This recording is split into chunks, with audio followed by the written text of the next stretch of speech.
All right, welcome to the Coaches Show. I am Guy Danhoff, and I'm here with Coach Jason Burianek, all the way back from Colorado as the Spartans were on a bye week.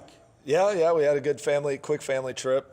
Went out for a very quick weekend on the bye and got a chance to get home for a minute, watch a Colorado football game, and now we're back to work. Back to work, I know. So saw the team. You guys are getting ready for this week. Obviously, we'll talk about that in a little bit, but I want to start with, as you know, we're in week 7 in the academic calendar. You're here at Missouri Baptist, which means next week is midterms. So, seeing how we're at the midpoint of your season, why don't you kind of give us maybe your assessment of the first half so far, and who are some of the standouts so far that maybe you might give some A's to? Well, I think overall our assessment has to be a low grade. I think we've talked about it, what our expectations are, what our expectations were coming in, and just really where our overall record is. So, I think overall I'd probably give us a D+ or a C-. Now, the C-, we're in these games. Yep. And we talked a lot about just getting over the hump, so it's definitely not where we want to be. But, guys who have performed, I think Isaiah King is continuing to show that he's continues to be one of the better receivers in the league. Chris Baldwin is showing that he can be one of the top tailbacks in the league. And, defensively, I think guys like Jalen Cowley continue to show themselves. And then Mike Malone, I don't know how much publicity Mike gets at that corner position, but part of that is that he's a shutdown corner. Teams aren't throwing his way very often. He's not getting a whole lot of opportunities to make plays, but when he does, I think that's a big credit and sometimes gets overlooked, in regards to overall stats. But a lot of it is just what he's doing on a week to week, game by game basis. Right. Is really putting some good stuff on film. Well, one of the things that we've noticed, when I say we, meaning the broadcast team with Kevin Paulus, we've noticed that your linebackers and your secondary, surprisingly, even your corners, make a lot of the tackles. Is that based on your scheme? Well, some of it's based on scheme. We've been playing a lot of cover 2 this year, and obviously, the corners are going to be a little more involved there. But I think by and large, it just comes down to those guys. They show up every day to work. They really do a good job of hunting ball. Yep. Jalen, we bring him down in the box and do some different things with him. And so those guys have really the secondary and linebackers. Obviously, the linebackers in our scheme are designed to make a lot of the plays. So, when that's happening, we know that we're executing at a pretty high level defensively. So what would you say, now that you guys have certainly played 5 games, what would you say has been maybe the most consistent thing you guys have done, again, to date? I think we've done a really good job defensively tackling the football. We haven't had there's been times where we've missed tackles, but by and large, I think we've done a really good job of tackling. I have to say our defense has been pretty consistent. There's a couple games where we gave up more points than what we would have liked. But by and large, I think our defense has showed up and been consistent on a week-to-week basis. And I think one of the big things that we talked about in the offseason, and we put a lot of emphasis on in spring ball and in fall camp, was running the football. Right. And I think especially after the first 2 weeks, we had a little bit of struggle getting gelled and figuring out who was in and who was going to be the guy. But over the last couple of weeks, I think our offense has really done a nice job of running the football on a consistent basis. Well, you have, Coach, because in the last 2 games, as you know, the offense has had over 400 total yards of offense, and that's great to see what you guys were envisioning with it.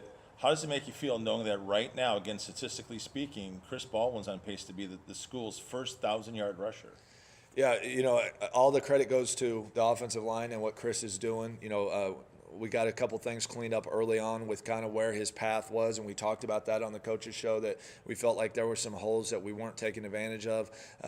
Coach Kern has done a great job of coaching those guys through that, getting that corrected.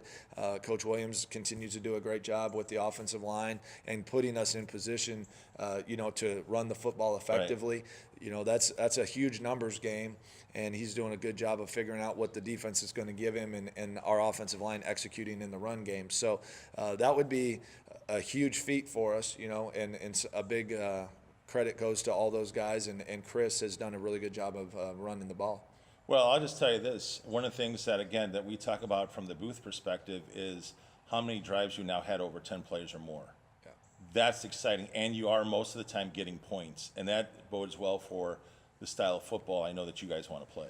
Yeah, that was a big thing we talked about in the off season. Is we needed to do a better job, I guess, and this started with me, is do a better job that making sure that our offense and our defense complemented one another. I think last year we were a very fast-paced, aggressive style offense, taking a lot of vertical shots, and then defensively we wanted to be very fast-paced and aggressive as well. And those two things just don't merge very well. If your defense is out there a lot, you've got to do things to get them rest by playing zone and being less aggressive. And with Coach Williams and Coach Coe and myself and our offensive philosophy, we felt like the best thing was to let our defense go and play fast, be aggressive defensively, and let our offense be aggressive, but we could do it in a little bit more slower ball control type situation. So I think those two things have really come together. They really complement each other well, and we're starting to see some of that as we get into the season. Right. So with it, all right, let's shift gears now. Obviously, the team's 1-4. You have 6 games remaining, and this week we're playing at home, and you guys are playing Lindenwood Lynx, and I kind of consider it slightly a rival game. They just seem to always play us tough. I mean, for whatever you call it, for what it is.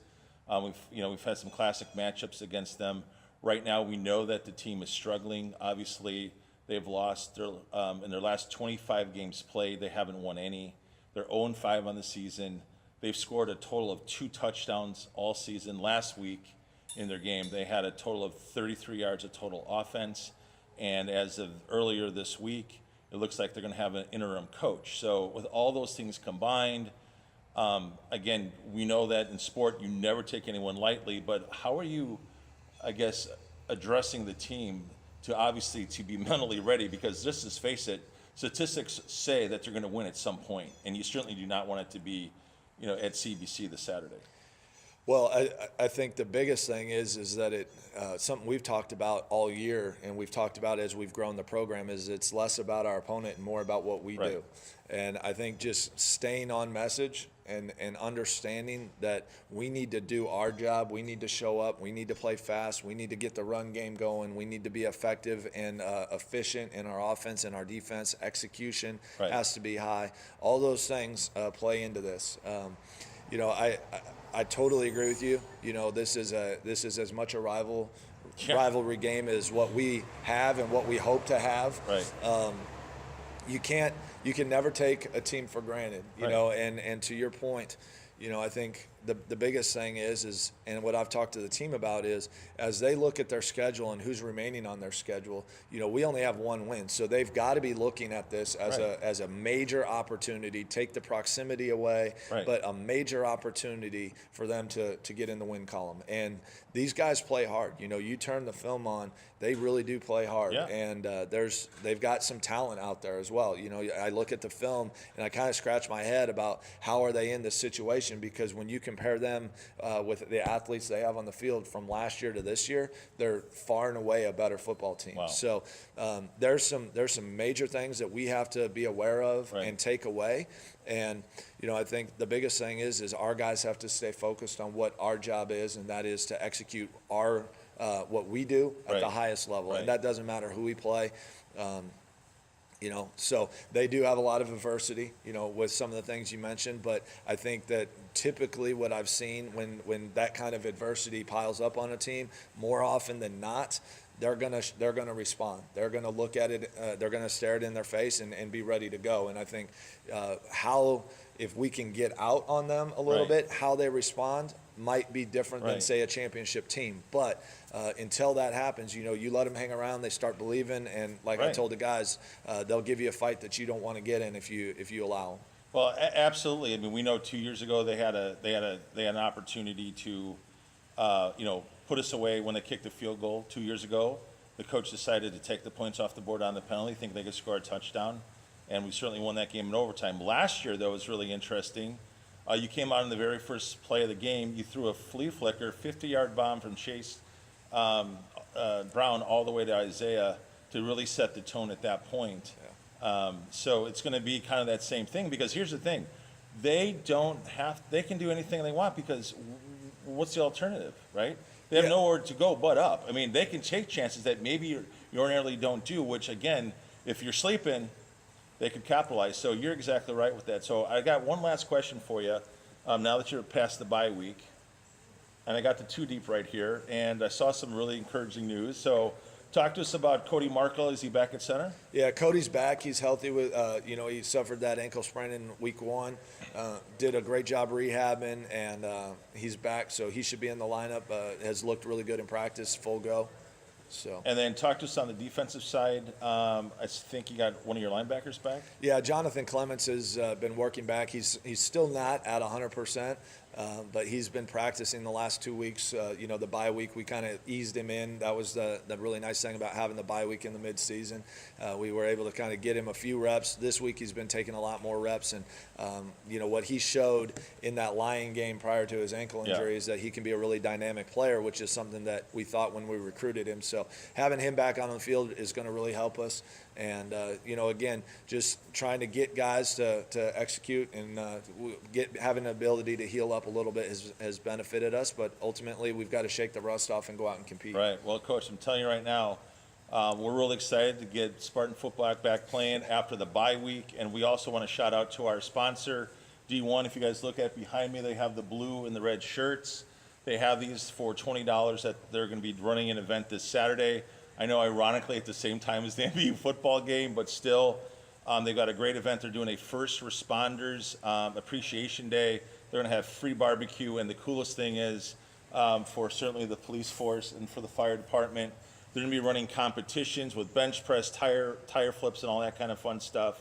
But the neatest thing is all the T-shirt sales of $20 will go to Backstopper. So it's a great event. If you're not coming out to the Spartan game, certainly come out to D1 and take part in that. And with that, Coach, obviously looking forward to you guys getting off to a fast start. Yeah, and I just want to say that I'm glad that you wore Lynx colors today on the coaching show.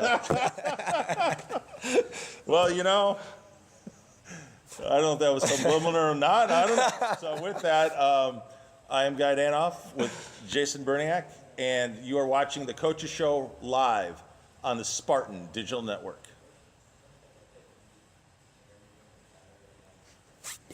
You didn't even know what to say. I did. It caught me off guard. Totally caught me off guard. I should have said they paid me, but I don't know. Couldn't think of anything witty enough to say. Harry did that on the signing day. He wore Yeah, I saw that. shirts. Yeah. See, my one coach, she was always so paranoid that whenever she would write, she literally could not write with the color of the team we were playing. So if they had blue colors, she would have to use like an orange marker or something.